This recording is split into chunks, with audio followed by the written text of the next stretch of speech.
Hello everyone, कैसे हो आप सब। मैं हूं गौरव काबरा। एक और बहुत ही अमेजिंग कॉन्सेप्ट क्लास में आप सबका स्वागत है।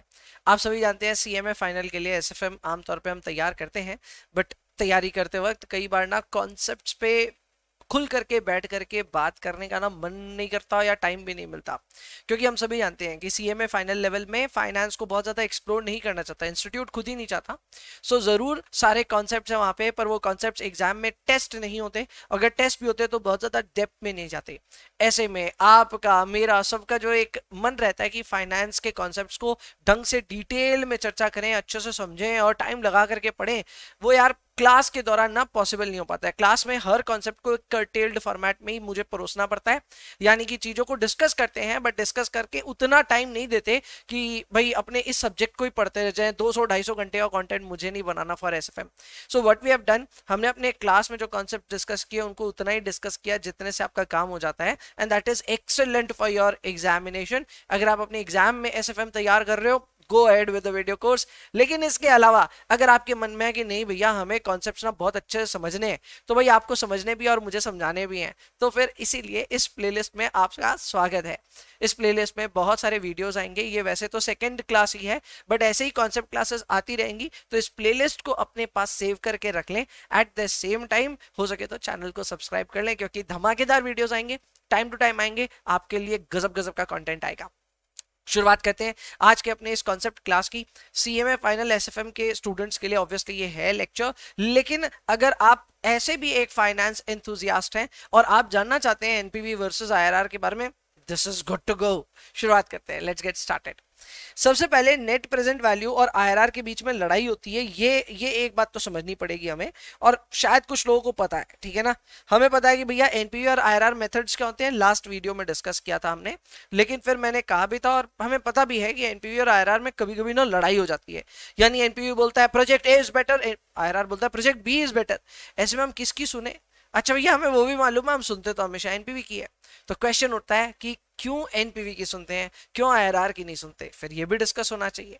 इसके अलावा हम लोग को एकदम एग्जैक्टली वो सिचुएशन पता करनी है जहां पे एनपीवी और आईआरआर लड़ाई करते हैं, क्योंकि आमतौर पे क्या होगा पता है, आमतौर पे मैं अगर आपको पूछूंगा ना कि एनपीवी और आईआरआर का क्या कॉन्फ्लिक्टिंग रिजल्ट आ सकता है, आप बोलेंगे हाँ आ सकता है। और अगर मैंने उसी पे एक और क्वेश्चन पूछा कब होता है ऐसा, पॉसिबली सब चुप हो जाएंगे, बोलेंगे हमें नहीं मालूम भाई कब होता है ऐसा, है ना। इसीलिए ये एक हल्का सा कॉन्सेप्ट में कह सकता हूं कि एक पैच है जो फिल करने आए हैं इस वीडियो में, बने रहिए। शुरुआत करते हैं with the concept of net present value. 2-3 point से जो हम जानते हैं। नंबर 1, एनपीवी क्या होता है? एनपीवी होता है PV of cash inflow minus PV of cash outflow, या फिर में आप पीवी ऑफ कैश इनफ्लोज में से इनिशियल इन्वेस्टमेंट को माइनस करके एनपीवी निकाल सकते हैं। एनपीवी का रिजल्ट जो होता है वो रुपी फॉर्म में आता है, and it is a measure of absolute profitability. तो अगर आपका ये नंबर ग्रेटर देन 0 आए या फिर 0 भी आए तो प्रोजेक्ट को एक्सेप्ट करते हैं, और अगर लेस देन 0 आए तो उसे हम रिजेक्ट करते हैं। एट 0 एक्सेप्ट और रिजेक्ट दोनों हो सकते हैं, हमने इसको डिस्कस किया था कॉन्सेप्ट क्लास नंबर 1 में। फिर आता है अपना आईआरआर का मेथड। आईआरआर भी जो मेथड है ना, वो एक सेंस में आपको ये बताता है कि किसी भी प्रोजेक्ट में आपको एक्सपेक्टेड रिटर्न कितना मिलेगा। अगर आप प्रोजेक्ट में पैसे लगा रहे हैं और उस प्रोजेक्ट के कैश फ्लोज आपको मालूम है, तो आप वहीं बैठे बैठे बड़े आराम से ये कंप्यूट कर सकते हैं कि उस प्रोजेक्ट पे आपको कितना रिटर्न मिलने वाला है। अगर वो रिटर्न आपको मंजूर है तो प्रोजेक्ट को हाँ बोलिएगा, नहीं तो ना बोलिएगा। So it will give you a sense of expected return on a project, and it is also the discount rate where NPV is equal to 0, या फिर ये भी कह सकते हैं जहां पे पीवी ऑफ कैश इनफ्लो और इनिशियल इन्वेस्टमेंट एक बराबर हो जाए, उस पोजीशन को या उस डिस्काउंट रेट को हम कहते हैं आईआरआर, यानी इंटरनल रेट ऑफ रिटर्न। अच्छा, आईआरआर भी एक एब्सोल्यूट मेजर ही है। कई बच्चों को लगता है ये रिलेटिव मेजर होगा, नहीं ये नहीं है। रिलेटिव मेजर हमने पीआई मेथड के लिए पढ़ा था, वो है, पर आईआरआर एक एब्सोल्यूट मेजर ऑफ प्रॉफिटेबिलिटी ही है, ठीक एनपीवी के जैसे। एंड इसी बात पे तो एनपीवी और इसका इतना ज्यादा मेल भी मिलता है और फिर लड़ाई भी हो जाती है, क्योंकि ये दोनों एक ही पर्पस को सर्व कर रहे हैं, दोनों ही एब्सोल्यूट प्रॉफिटेबिलिटी पे कमेंट कर रहे हैं। एनपीवी एग्जैक्ट रूपी टर्म में या डॉलर टर्म में आपको रिजल्ट देता है, और आईआरआर परसेंटेज टर्म में देता है, लेकिन दोनों का काम सेम है, दोनों एब्सोल्यूट मेजर ऑफ प्रॉफिटेबिलिटी की तरह काम करते हैं। जहां तक बात है आईआरआर से रिलेटेड इसके डिसीजन रूल की, तो अगर आईआरआर आपके कॉस्ट ऑफ कैपिटल से ज्यादा है या फिर बराबर भी है तो आप प्रोजेक्ट को एक्सेप्ट कर सकते हैं, और अगर ये कम हो जाए तो फिर इसे हम रिजेक्ट करेंगे। अब ये बहुत सिंपल है, समझिएगा। आप मान लो 10% की रेट पे कमाना चाहते हैं, you want to make money at the rate of 10% per annum. ऐसे में अगर आपके पास एक अपॉर्चुनिटी आए, जिस अपॉर्चुनिटी के कैश फ्लोज आपको पता है, इन कैश फ्लोज के पता होने पे इसका आईआरआर आपने कंप्यूट करा और आईआरआर आ रहा है 15%, 15%, तो ऐसे में आप अपने दिमाग से यही क्वेश्चन करेंगे कि भाई मुझे चाहिए कम से कम 10 और यहां मुझे मिल रहा है 15, क्या मुझे जो मिलने वाला है, सब एक्सपेक्टेड ही है, पर जो मुझे एक्सपेक्टेड आईआरआर मिलने वाला है क्या वो मेरे रिक्वायर्ड रेट ऑफ रिटर्न से ज्यादा है? जवाब है हाँ जी ज्यादा है। तो ज्यादा है तो उस केस में we will accept the project, क्योंकि हमें जितना चाहिए था उससे ज्यादा या उतना तो कम से कम मिल ही रहा है। हाँ अगर इससे कम मिले तो मत करना प्रोजेक्ट को एक्सेप्ट। फॉर एग्जांपल अगर आपकी रिक्वायर्ड रेट ऑफ रिटर्न है 10% और किसी प्रोजेक्ट में आपको सिर्फ 8% मिल रहा है, तो क्यों करना है वो प्रोजेक्ट? कोई जरूरी नहीं है। क्लियर? एग्जाम्पल के साथ डिस्कस करते हैं, मतलब एग्जाम्पल के साथ समझाऊंगा तो मजा बड़ा आएगा। तो एक सिंपल एग्जाम्पल ले रहा हूं, 10,000 रुपए हमने इन्वेस्ट किया, इनिशियल इन्वेस्टमेंट है, 4-4 हजार करके हमें 3 साल तक लगातार पैसे मिलेंगे। हमारा जो रिक्वायर्ड रेट ऑफ रिटर्न है वो है 8%। हम इस पे एनपीवी और आईआरआर दोनों कंप्यूट करना चाहते हैं। तो भाई एनपीवी कंप्यूट करना बहुत आसान है। एनपीवी के लिए 4000 इंटू पीवीआईएफए किया। एन्युटी स्ट्रक्चर में अगर कैश फ्लो तो पीवीआईएफए किया जा सकता है। यहाँ पे मेरा रिक्वायर्ड रिटर्न है 8%, 3 साल की बात है, सो इट बिकम्स पीवीआईएफए 8%, 3। इसको आप 10,000 माइनस कीजिए, बेसिकली इनिशियल इन्वेस्टमेंट को माइनस कर दीजिए and you will get your result 308 रुपए एनपीवी के। This is very very straight forward, very very simple. 2-3 चीजें हैं आपके दिमाग में आ सकती हैं, जैसे पीवीआईएफए के लिए आएगा कि भैया ये कैसे होगा, तो इस पे मेरा कैलकुलेटर वीडियो बनाया हुआ ऑलरेडी। अगर आपको नहीं पता पीवीआईएफए कैसे कंप्यूट होता है तो all you have to do is to search PVIFA and फिर मेरा नाम सर्च कर लेना, साथ में मेरा वीडियो आ जाएगा। इस चैनल पे नहीं है, मेरे दूसरे चैनल पे है, सीएफए वाले चैनल पे है, बट ठीक है आप पहुंच तो जाओगे तो यू कैन वॉच दैट कि किस तरह पीवीआईएफए कैलकुलेट होता है ओवर अ कैलकुलेटर। ठीक है, तो ये बहुत सिंपल है। इसके अलावा नेक्स्ट आते हैं अपने आईआरआर की कैलकुलेशन में। तो आईआरआर के लिए मैंने शुरुआती रेट को 10% अज्यूम किया है। वैसे ये 10% क्यों अज्यूम किया है, इसके भी पीछे सॉलिड लॉजिक है। ठीक है, अगर आप ये लॉजिक जानना चाहते हैं तो इसी वीडियो के कमेंट बॉक्स में जाकर के लिख दीजिएगा कि भैया how to solve IRR, how to solve IRR, इस पे एक वीडियो बना दो। अगर आप कहोगे तो मैं इसके ऊपर में भी वीडियो बना दूंगा। हालांकि इंटरमीडिएट टॉपिक है बट फाइनल के बच्चे भी किसमें तंग तो होते हैं, तो ऐसे में अगर आप आईआरआर कंप्यूट नहीं करना चाहते, और मैं ऐसे ही नहीं कराऊंगा, मैं पूरा लॉजिक के साथ अच्छे से मेहनत करके खुद आऊंगा।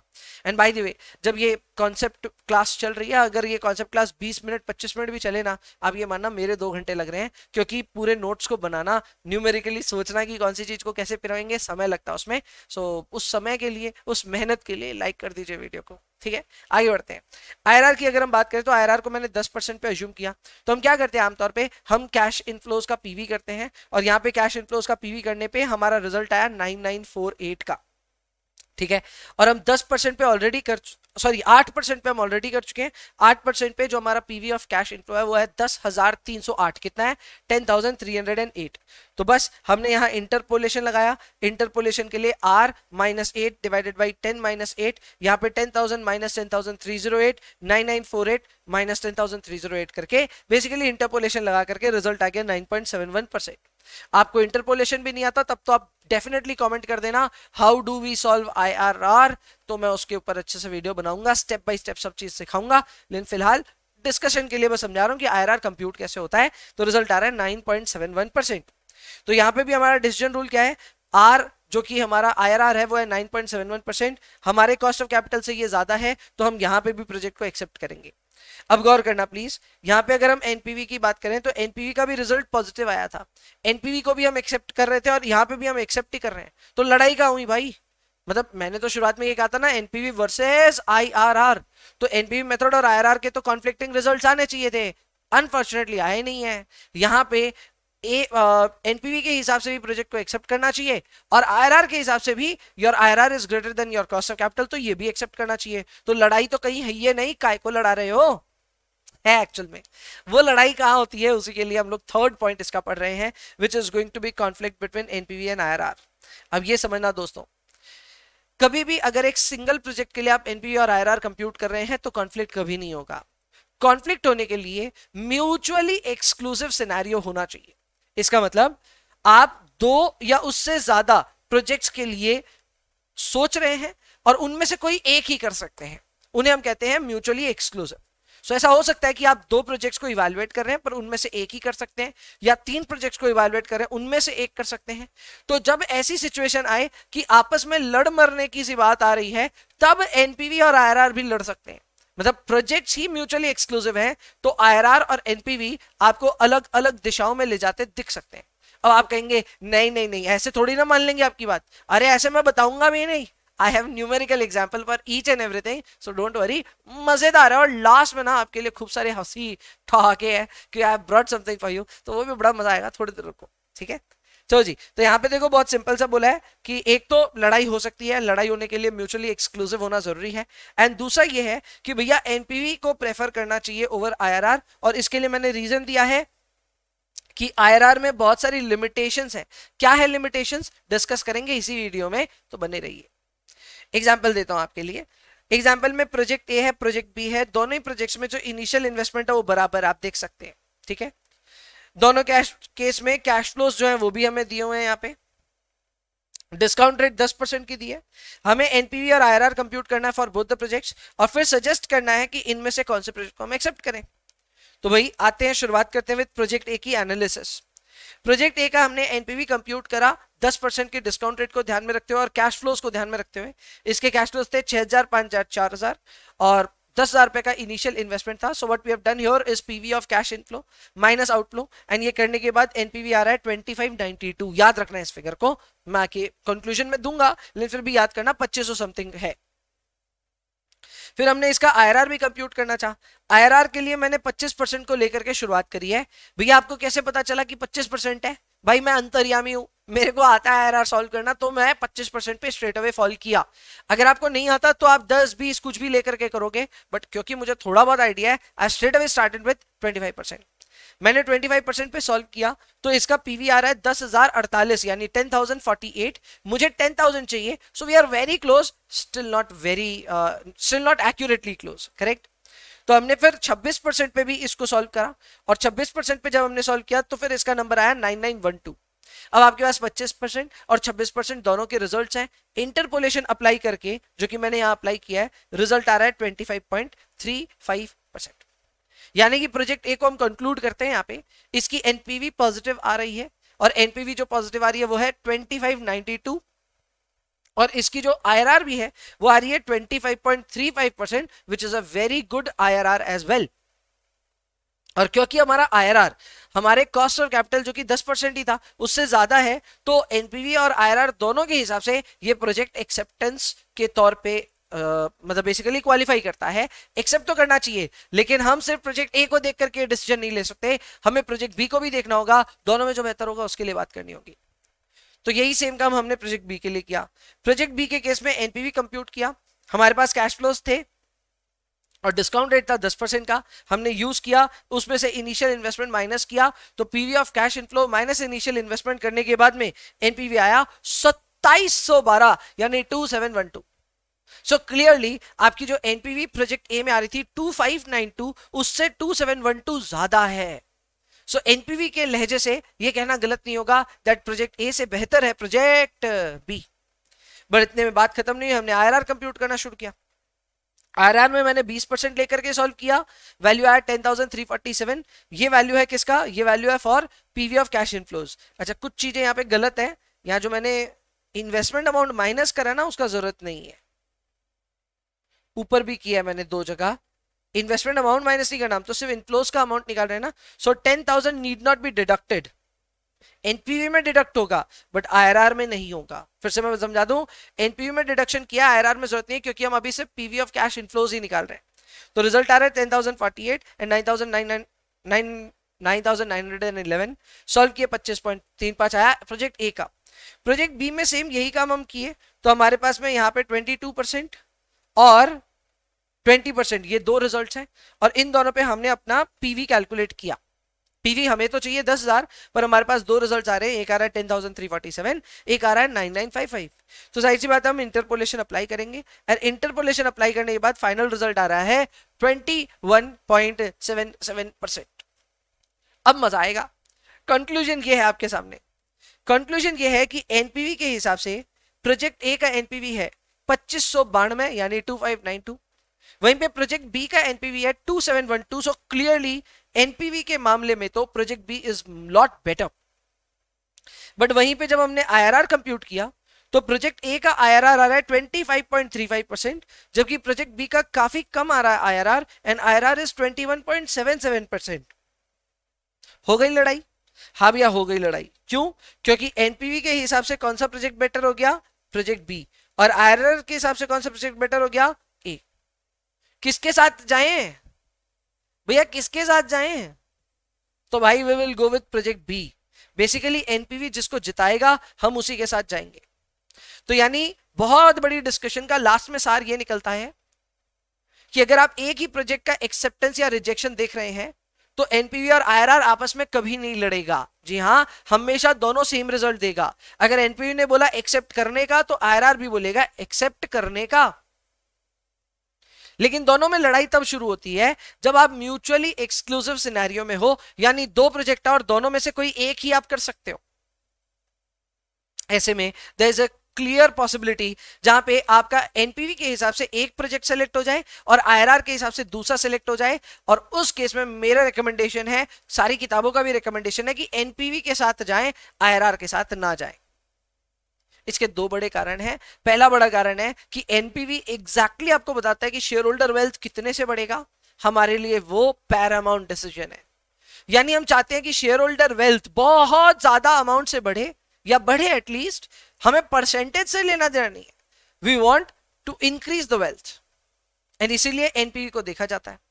और दूसरा, आईआरआर को नहीं देखने का कारण भी है कि आईआरआर की लिमिटेशंस बहुत है। अच्छा भैया, लिमिटेशंस बहुत है। हाँ जी, आइए लिमिटेशंस डिस्कस करते हैं। आईआरआर की लिमिटेशन जो कि हमारा आज का इसका लास्ट सेगमेंट है, इसके बाद सेगमेंट्स नहीं है, तो आइए एक एक करके डिस्कस करते हैं कि आईआरआर की लिमिटेशंस क्या है। आईआरआर की पहली लिमिटेशन हमारे सामने है मल्टीपल आईआरआर। मल्टीपल आईआरआर का मतलब यह हुआ कि देयर इज अ पॉसिबिलिटी कि आप आईआरआर कंप्यूट करने जाएंगे और एक से ज्यादा आईआरआर आ जाएगा। क्लियर? जैसे कि इस सिचुएशन में आप देख सकते हैं ईयर 1 और 2 होगा, ये 3 नहीं होगा, this will be year 2। So year 1, year 2, और उसके बाद हमारे पास यहां पे कैश फ्लोज है। ठीक है, आप इन कैश फ्लोज को आईआरआर करो 100% रेट लेकर के या 0% रेट लेकर के। दोनों ही केस में जो आपका पीवी ऑफ कैश फ्लोज आएगा वो 10-10 हजार आ जाएगा दोनों केस में। यहां पे भी 10 आया और यहां पे भी 10 ही आया। क्या बात कर रहे हो भैया? हाँ जी, मैं ठीक ही बात कर रहा हूं। आप मैथमेटिकली इसको सॉल्व करके देख लेना, आर का वैल्यू 100 भी आ जा रहा है, वहीं पे आर का वैल्यू 0% भी आ जा रहा है। तो भैया क्या मल्टीपल आईआरआर के रिजल्ट्स आ सकते हैं? नहीं भाई, मल्टीपल आईआरआर के रिजल्ट्स नहीं आ सकते। आना तो एक ही चाहिए, एक से ज्यादा आ जाए तो गड़बड़ है, एंड इसीलिए ये इसकी लिमिटेशन है। और इस लिमिटेशन को देखते हुए मुझे वो बॉलीवुड का डायलॉग याद आ रहा है, मेरे दो दो बाप। जी, आईआरआर की ऐसी हालत है कि आईआरआर के रिजल्ट्स एक से ज्यादा आ सकते हैं। अगर आईआरआर के रिजल्ट एक से ज्यादा आ जाए तो जाहिर सी बात है जिंदगी में परेशानी तो आएगी, और ऐसी परेशानी ना ही आए तो ठीक है। तो आईआरआर की लिमिटेशन नंबर 1 है मल्टीपल आईआरआर। नंबर 2 है नो आईआरआर। नो आईआरआर की अगर हम सिचुएशन देखें तो यहां पे भी मैं आपके लिए इलस्ट्रेशंस लेकर के आया हूं। मैं नंबर्स के साथ बात करता हूं, ऐसे थोड़ा ना हवाबाजी करनी है कि हाँ ये पढ़ लो भाई, 5 पॉइंट है पढ़ लो हो गया। नहीं भाई, मैं हर एक पॉइंट लेकर के आ रहा हूं आपके लिए। जैसे नो आईआरआर, नो आईआरआर ऐसी सिचुएशन है जहां पे आप आर को खोजने जाइएगा तो खुद ही भटक करके आइएगा, कुछ नहीं मिलने वाला। मैं क्या बोल रहे हो, आर तो हम ढूंढ के रहेंगे, इतना आसान नहीं है। ये एग्जाम्पल देखो आप, इस एग्जाम्पल में आपका ईयर 1 पे और ईयर 2 पे, सॉरी ईयर 0 पे और ईयर 1 पे आपके पॉजिटिव कैश फ्लोज हैं, ईयर 2 पे जाकर के नेगेटिव कैश फ्लो है। हमने इसको सॉल्व करना शुरू किया।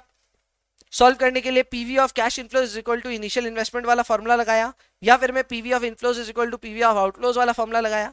ये लगा करके हमने इसको बहुत, यार मैं तो मैथ्स में अच्छा हूं तो मैंने बहुत सॉल्व किया, आप तो ढेरी हो जाओगे, आप नहीं पहुंचोगे नीचे तक, मुझे पता है। लेकिन लास्ट में इसका कंडीशन क्या है वो मैं आपको बताता हूं। लास्ट में ये वाली कंडीशन आई, देख सकते हैं इसको आप। इस कंडीशन में आर ब्रैकेट में है और फिर ब्रैकेट के अंदर है 6, ब्रैकेट के बाहर आर और ब्रैकेट के अंदर है 6000 plus 1000 R, and this is equal to a negative number. अरे भाई साहब, अगर आर और आर दोनों अपने एलएचएस में और दोनों पॉजिटिव साइन के साथ में है और यहां नेगेटिव साइन में है, तो आर की वैल्यू क्या आएगी? आर की वैल्यू आएगी इमेजिनरी। कैसे इमेजिनरी आएगी? क्योंकि भैया at some point of time आप आर स्क्वायर की वैल्यू माइनस में लिख रहे होंगे, तो आर की वैल्यू आएगी under root of a minus value. Solve मैंने नहीं किया है पर आएगा लास्ट में ऐसा कुछ।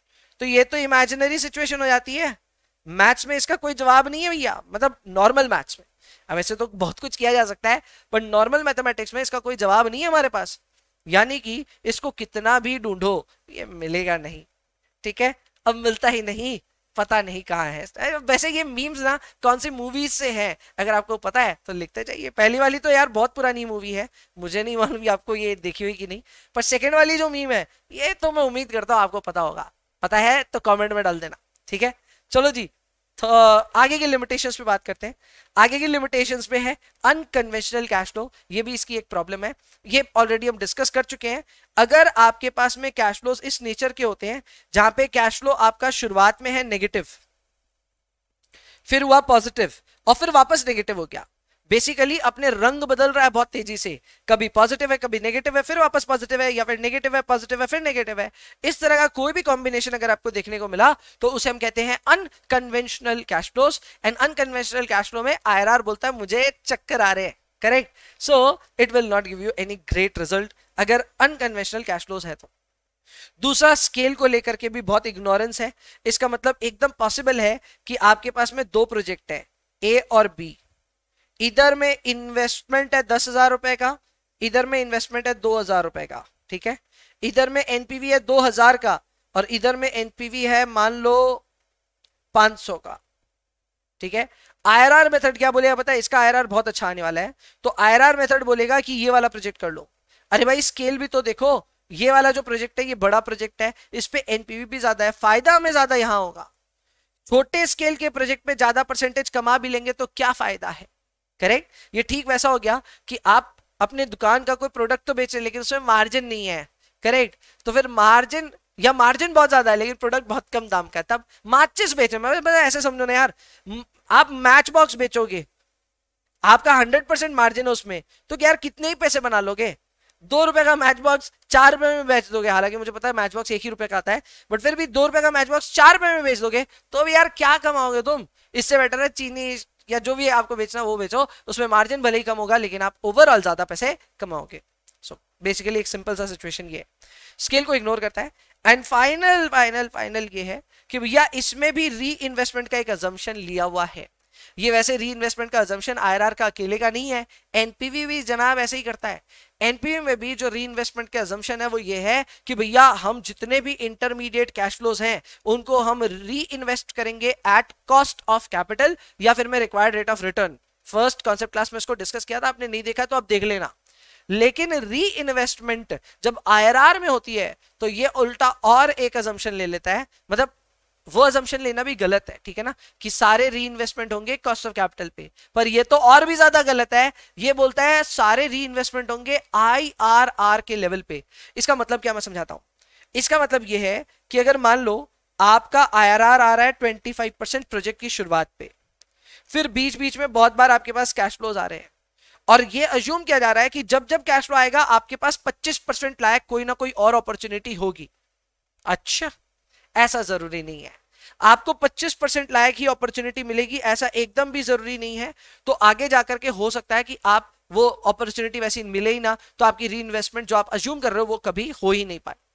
पर यही कॉस्ट ऑफ कैपिटल में आईआरआर नहीं मान के कॉस्ट ऑफ कैपिटल मान लेते हैं तो वो फिर भी रीजनेबल है, क्योंकि cost of capital is the minimum required rate of return. तो आप कहीं पे भी इन्वेस्ट करेंगे कम से कम उतनी रेट में तो करेंगे। तो कहीं ना कहीं री इन्वेस्टमेंट अजम्पशन जो एनपीवी मेथड का है वो फिर भी बेटर है देन री इन्वेस्टमेंट अजम्पशन ऑफ आईआरआर, जो ये मानता है मेरे को जितना आईआरआर मिल रहा है उतना ही मुझे आगे भी मिल जाएगा। कोई जरूरी नहीं है। एनपीवी वहां मानता है जितना मुझे आज रिक्वायर्ड रिटर्न चाहिए उतना ही आगे भी चाहिएगा, तो मैं उतने पे री इन्वेस्ट करूंगा। So that assumption is not a very bad assumption to make, लेकिन ये वाला अजम्पशन कुछ ज्यादा ही खराब है। एंड ऐसे में अगर आप इतना खराब अजम्पशन लेकर के किसी मेथड पे ट्रस्ट करने वाले हो तो आपके लिए मेरे पास एक मैसेज है कि भैया कुत्ता बिल्ली कुछ भी पाल लो लेकिन गलतफहमी मत पालना। जी हाँ जी। तो बेसिकली आईआरआर का ये जो लिमिटेशन है री इन्वेस्टमेंट का, ये इसका सबसे बड़ा लिमिटेशन है। ये अज्यूम करना कि आईआरआर की रेट पे आप कमाओगे, आगे इंटरमीडिएट कैश फ्लोज में भी कमाओगे, ये अपने आप में सोचना ही गलत है। एंड ये जब आप कभी भी इन्वेस्टमेंट्स करोगे ना, वहां पे आईआरआर आप कंप्यूट करोगे, मुझे पता आप करोगे। आजकल तो जीरोदा वेरोदा पे आईआरआर खुद लिख करके देते हैं वो लोग, XIRR कंप्यूट करके देते हैं, तो उनको देख करके हम बड़े खुश होते हैं, अरे 25% रिटर्न दिखा रहा है, वाह रे वाह वाह। तो मैं आपको यही कह रहा हूं, वो 25% का जो रिटर्न है वो दिखाता है ये अज्यूम करते हुए कि अगर बीच में कभी भी आपने शेयर बेचे तो नए शेयर पे 25% आप कमा लोगे। क्या ऐसा जरूरी है? नहीं, ऐसा जरूरी नहीं है। तो वो भी एक अजम्पशन ओरिएंटेड है एंड इसीलिए XIRR पे ज्यादा भरोसा नहीं करना चाहिए। तो बेसिकली सारी बात की एक ही बात है कि आपको XIRR पे भरोसा नहीं करना चाहिए और ये री इन्वेस्टमेंट को लेकर के कुछ ज्यादा ही बड़ा अजम्पशन फेलियर है, एनपीवी में भी और IRR में भी। तो भैया फिर क्या उपाय है इसका? इसका तोड़ क्या होगा? तो भाई इसका भी तोड़ है और इसके तोड़ को अगर आपको सीखना है तो आपको मुझे मिलना होगा कॉन्सेप्ट क्लास नंबर 3 में। Correct. With that being said, concept class number 2 होती है यहाँ पे ओवर। मैंने आपको आज की क्लास में ये सिखाया कि एनपीवी और आईआरआर मेथड में दोनों मेथड्स कब आपको क्या डिसीजन देते हैं, म्यूचुअली एक्सक्लूसिव में क्यों लड़ लेते हैं, लड़ने पे एनपीवी सेलेक्ट होता है और क्यों होता है वो भी बताया, एनपीवी क्यों बेहतर मॉडल है और आईआरआर क्यों खराब है वो भी डिस्कस किया। आई होप आपके लिए ये वीडियो बहुत ही अमेजिंग रहा होगा। अगर आप चाहते हैं कि इस तरह के कॉन्सेप्ट क्लास आपके दोस्तों तक या फिर और किसी तक पहुंचे जो इतने डिटेल में चीजों को समझ पाए और फाइनेंस से ना प्यार करने लगे, तो भाई इस वीडियो को या फिर इस प्लेलिस्ट को अपने दोस्तों के साथ शेयर जरूर करना। फिलहाल अभी के लिए इतना ही रखते हैं। इसी प्लेलिस्ट में और भी आपके नए वीडियोस आते रहेंगे, तो चैनल के साथ बने रहना। चलो, I will see you in the next one. Bye bye, take care, enjoy yourselves please, and please पढ़ाई करते रहिए।